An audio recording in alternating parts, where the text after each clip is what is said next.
Bom dia, estudantes, sejam todos muito bem-vindos aí a mais uma videoaula de ciências. Para aqueles que vão assistir a nossa videoaula em um outro momento do dia aí, boa tarde, boa noite, sejam todos muito bem-vindos aí.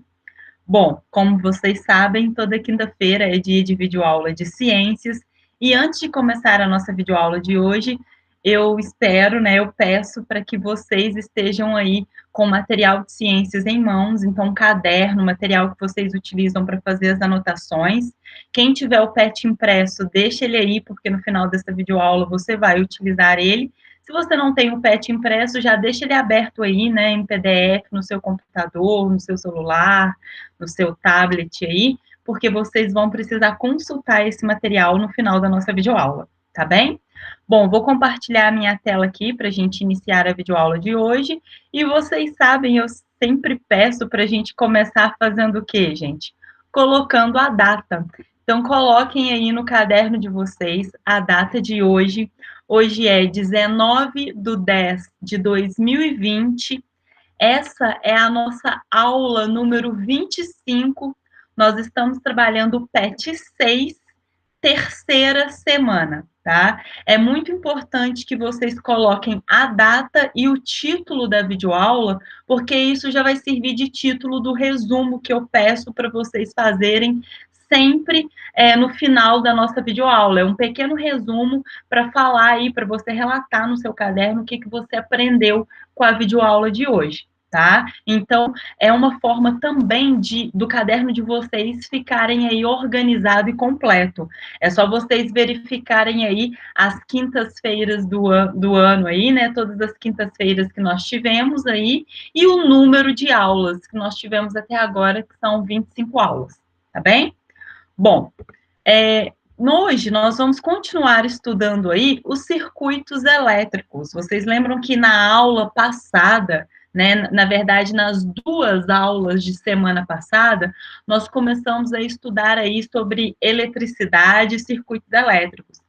Se alguém que está aqui assistindo essa videoaula não assistiu, né, a aula do PET 6, primeira e segunda semana, para por aí, vai lá, assiste as aulas passadas para depois assistir essa aula, senão não vai entender nada, tá bem? Então tem que assistir na ordem as nossas videoaulas aí. Bom, nas aulas de semana passada, nós falamos sobre circuito elétrico. E aí eu expliquei para vocês que um circuito elétrico é um conjunto de componentes, é um conjunto de peças aí, né?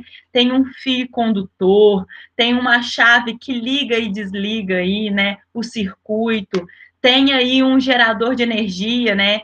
Que tem um polo positivo e um polo negativo. Os elétrons, eles vão se movimentar do polo positivo em direção ao polo negativo. Nós vimos isso nas nossas últimas videoaulas. Quem tiver dúvida também, vai lá, reveja os vídeos das nossas últimas videoaulas para depois seguir entendendo o conteúdo de hoje, tá bem? E aí, nas aulas de semana passada, eu expliquei para vocês, então, sobre o circuito elétrico. Eu falei que é um conjunto de peças, de componentes organizado por onde os elétrons vão correr, vão se movimentar, né? E aí, essa corrida dos elétrons é o que nós chamamos de corrente elétrica. Os elétrons, quando eles estão em movimento nessa corrente elétrica, esse movimento tem uma direção, é um movimento organizado, por isso que nós chamamos de corrente elétrica, quando esse movimento é ordenado, é organizado, tá? Então, aqui mostrando para vocês os elétrons de um fio, tá? Desordenado aí, então com movimentos desordenados. E aqui, ó, dentro de um circuito elétrico, onde tem uma corrente, uma direção, e esses elétrons vão seguir apenas aquela direção. Então, aqui, ó, o movimento está organizado, todos os elétrons estão indo para o lado de cá, tá bem? Então, isso é um circuito elétrico, conjunto de peças aí, de componentes, né? Por onde vai passar os elétrons, por onde vai passar uma corrente elétrica organizada aí numa única direção, tá bem? Bom, esses componentes elétricos, essas peças, elas podem estar organizadas de três formas diferentes: em série, em paralelo e misto, tá? Bom, qual que é a diferença dessa organização, Amanda? Um circuito que está organizado em paralelo, ele vai ter os componentes dele organizado um atrás do outro, como se fosse uma fila, tá? É como se fosse uma roda aí, em que você tem uma pessoa, né, atrás da outra aí, como se fosse uma fila aí, tá bem? Então, aqui eu estou mostrando para vocês um circuito em série, um circuito em que eu tenho um componente seguido do outro, um componente atrás do outro, tá? Nesse modelo de circuito, a corrente elétrica, ela vai seguir aqui, ó, vai sair do polo positivo, como eu falei com vocês, essa parte mais alta da pilha, tá? Então, os elétrons vão sair dessa parte, correr aqui nessa direção até chegar aqui no polo negativo. E aí, como esses componentes estão um atrás do outro, esses elétrons vão passar aqui, né, pela chave, da chave vão passar pela lâmpada 1, depois na lâmpada 2 e depois vão chegar aqui no polo negativo, tá bem? Então, a corrente, ela vai seguir uma mesma direção, é uma direção única, tá? E a corrente que passa é a mesma. Então, a mesma corrente vai passar aqui em todos esses componentes e vai seguir uma única direção. Então, vai vir aqui, ó, vai sair do polo positivo e vir para o polo negativo, tá bem? Se uma lâmpada, vamos supor que nesse exemplo, se uma lâmpada aqui, ela queima ou ela é retirada, vamos supor aqui que eu vou retirar a lâmpada 1, a corrente, quando ela passar aqui, ó, ela não vai conseguir atravessar, ela não vai conseguir passar aqui e acender a lâmpada 2 e vir aqui para o polo negativo da pilha. Quando eu removo alguma parte, algum desses componentes do meu circuito em série, eu acabo interrompendo a passagem da minha corrente elétrica, tá? Então, vou dar um exemplo disso daqui para vocês. No pisca-pisca, se a gente retirar uma lâmpada do pisca-pisca de Natal, ou se uma lâmpadazinha queimar, a gente vai ver que vai ficar um pedaço todo, né, do pisca-pisca sem acender. Por quê? Porque aquela lâmpada que foi retirada ou que queimou, ela está interrompendo, ela está obstruindo a passagem de corrente elétrica para que essa corrente elétrica possa passar para as outras lâmpadas e acender as outras lâmpadas aí, tá bem? Então, isso seria um circuito organizado em série aí, tá? Então, tem uma única corrente aí, a corrente é a mesma, seguindo uma única direção. E se eu retirar um desses componentes, eu acabo interrompendo a passagem da corrente elétrica. O segundo modelo aí é em paralelo. O circuito elétrico que está organizado em paralelo, o nome já diz. Os componentes, eles vão estar um paralelo ao outro, tá? E aí, quando a corrente sair aqui do polo positivo, dessa parte mais levantadinha da pilha, tá? A corrente elétrica, então os elétrons vão sair de forma ordenada, organizada aqui do polo positivo, vão passar aqui pela chave. Na hora que chegar aqui, ó, nessa bolinha vermelha, nesse nó, tá? Essa corrente elétrica, ela vai se dividir. Ela vai ter duas direções aí. Ela vai vir, né, para aqui para a lâmpada 1 e ela vai vir aqui para a lâmpada 2. Então, no circuito em paralelo, a corrente, né, elétrica, a direção da corrente elétrica aí vai variar, ela vai acabar se dividindo aí, né, para esses circuitos aqui em paralelo, tá bem? Se um componente é afetado, então vamos supor aqui que eu vou tirar a lâmpada 1 aqui, vamos supor que eu retirei ou que ela queimou. Não vai interferir na minha lâmpada 2, porque a corrente, um pouco da corrente elétrica vai seguir aqui, ó, pelo caminho e chegar na lâmpada 2, fazendo com que essa lâmpada 2 acenda, tá? Então, vou dar um exemplo onde esse circuito elétrico está presente aí no nosso dia a dia, na nossa cozinha, na nossa sala de estar, onde a gente liga os nossos eletrodomésticos, então onde a gente liga aí o liquidificador, o micro-ondas, o forno, o fogão, a batedeira, tá? Lá ocorre, então, circuito elétrico organizado em paralelo. Na sala de estar, onde você liga o som, o computador, a TV, o celular, tá?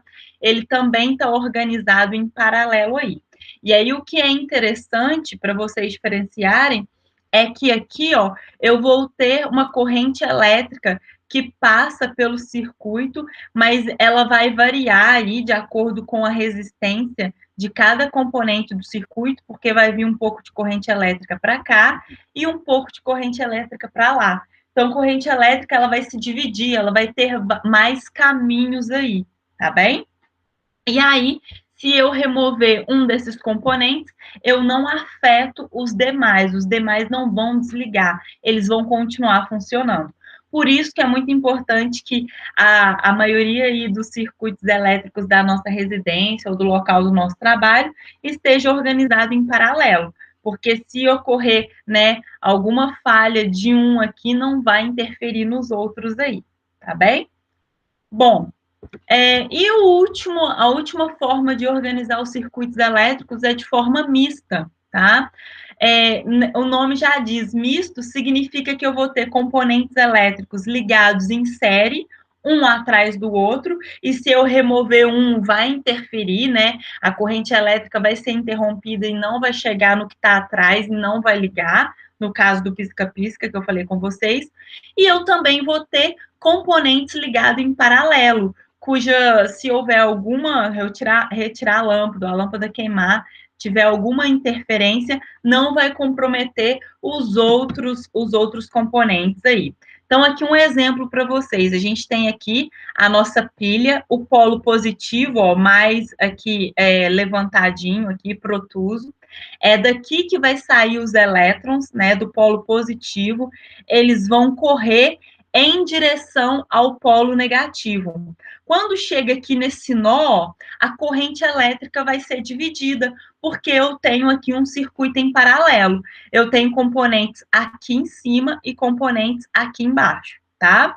Então, aqui, no primeiro nó, a corrente se divide, e a gente já vê que é um circuito em paralelo.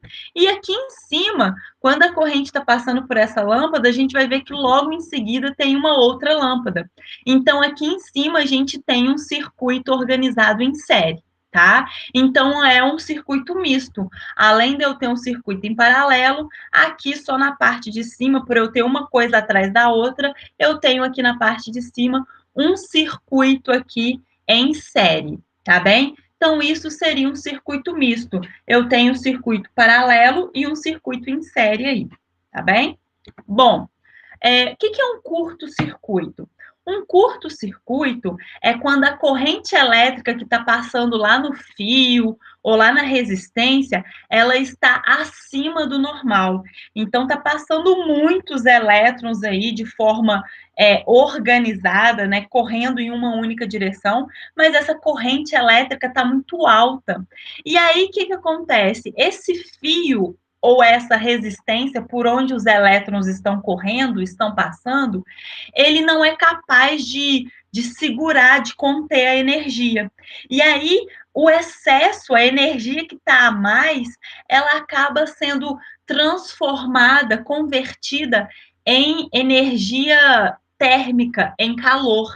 E aí, aquela resistência, aquele fio, começa a esquentar e começa a derreter aí, danificando todo o circuito elétrico aí, tá? Então, guardem aí, ó, curto-circuito é quando eu tenho muita corrente elétrica e tá passando tanto elétron que tá aquecendo aí o excesso desse movimento, dessa energia cinética dos elétrons, está sendo convertida em energia térmica, em calor, em muito calor, derretendo aí o fio aí, tá bem? Bom, Isso ocorre quando? Isso ocorre quando eu ligo vários aparelhos elétricos numa mesma tomada. Isso ocorre quando eu tenho fios desencapados aí, então esses fios vão acabar se encostando. Quando eu acabo introduzindo algo de metal aí na tomada, isso provoca um curto-circuito. E a gente tem que tomar cuidado com o curto-circuito, porque ele gera, né, ele causa choque em quem estiver aí próximo. Temos faísca, vai começar a sair faísca, pode ter explosão e incêndio, tá? A maioria aí dos acidentes, dos incêndios, são causados por curto-circuito, tá bem? Exemplo aí, um exemplo triste, mas recente, que aconteceu na cidade vizinha, que é a nossa, em Dores de Campos, foi aí, né, o incêndio da Marluvas, né?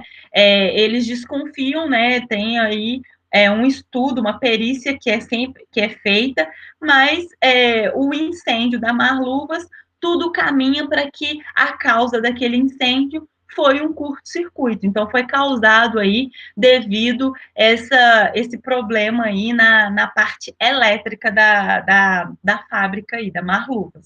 Tá bem? Bom, próximo slide aí. O que eu faço, então, Amanda, para evitar um curto-circuito? Para evitar com que essa alta corrente elétrica, né, aqueça aí e derreta aí a minha resistência ou meu fio. Bom, para evitar o curto-circuito, lá no circuito elétrico, vocês têm que instalar dois dispositivos, duas peças, né? Essas peças são chamadas de disjuntor e o fusível. Ambos, tanto o disjuntor quanto o fusível, têm um único objetivo. Quando eles vão perceber, eles vão detectar quando a corrente elétrica está alta. E aí, quando essa corrente elétrica está alta, o que vai acontecer? Eles vão interromper, eles não vão deixar essa corrente continuar passando. Eles vão interromper ela, tá? Então, tanto o disjuntor quanto o fusível, eles detectam a corrente alta e interrompe, e obstrui, impede a passagem dessa corrente alta, tá bem? Desse fluxo de energia. Além disso, o que vai acontecer? O disjuntor, ele vai desarmar, ele vai desligar com essa alta corrente elétrica. E aí, ó, aqui é um disjuntor, ele é como se fosse um apagador. Quando ele desarma, você pode armar, ligar ele novamente lá manualmente. Você sobe, né, a chavinha aí e você liga o disjuntor novamente, tá? Já o fusível, quando ele detecta essa alta corrente elétrica e ele interrompe a passagem dessa corrente elétrica, ele se queima. O fusível, ele acaba se queimando aí e ele deve ser trocado aí, tá bem? Aí aqui eu coloquei uma imagem para vocês de um disjuntor e de um fusível aí, tá? Bom, pessoal, essa é a nossa videoaula de hoje, tá? Não se esqueçam de fazer um pequeno resumo aí no caderno de vocês, né? Colocaram o título e a data de hoje, então é só fazer um pequeno resumo do que vocês aprenderam aqui nessa videoaula. Bom, no final, depois que vocês fizerem um resumo, leiam o PET 6, a terceira semana, façam os exercícios aí, né, no seu caderno. Quem tem ele impresso, pode fazer nele impresso. E, por último, respondam aí as questões, o formulário Google que tem aqui abaixo dessa videoaula. Lembrando que o formulário só pode ser respondido uma única vez. Então, muita atenção aí ao responder o formulário. Não se esqueça de clicar em ver o número de acertos para saber quantas questões vocês acertaram e corrigir as questões que vocês erraram, tá bem? Bom, eu vejo vocês na nossa próxima aula. Bom estudo a todos. Qualquer dúvida é só entrar em contato. Até mais e se cuidem.